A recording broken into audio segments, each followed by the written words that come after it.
All right, we are moving on to page 3 of our digital notebook. If you are using the e-text, you should press next. That's this bottom right-hand corner, next, to get to page 2. So you'll press next one time. This is video number 2. If you are in the textbook, you should be on pages 54 and 55. Let's go ahead and start listening to the lesson. The Conquest of Sumer. As Sumerian kings struggled for power, fighting between city-states was common. Years of frequent fighting made Sumerian city-states grow weaker. This eventually led to the conquest of Sumer. All right, this first question we're going to find in these 3 paragraphs that are highlighted blue here. Identify the cause and effect of the conflict between Umma and Lagash.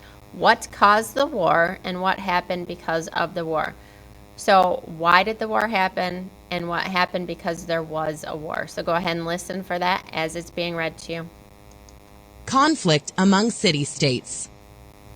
The fighting between the city-states of Umma and Lagash is one example of the widespread conflict in Sumer. For many years, Umma and Lagash and their allies fought to control a fertile region on their shared border.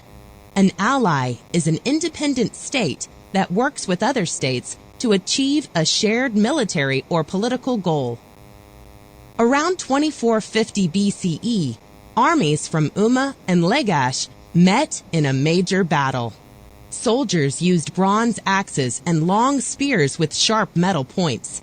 Thousands of troops died in the fighting before Lagash won the battle.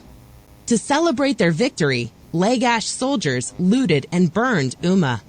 They captured prisoners from Umma to be sold as slaves.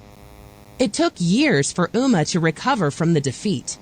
Around 2375 BCE, a powerful king of Umma finally defeated Lagash and several other Sumerian city-states. His rule soon came to an end, however. Again, identify the cause and effect of the conflict between Umma and Lagash. So what caused the war, might be in this area, and what happened because of the war. Okay, so go ahead and get that answer now. All right, moving on to page 4. This is a picture, or I'm sorry, not a picture, but a sculpture of Sargon, which you are going to learn about now.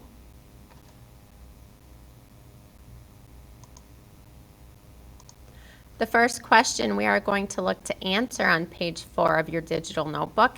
Sargon created the world's first empire by doing what? You'll find that answer in this first paragraph plus about half of the second paragraph.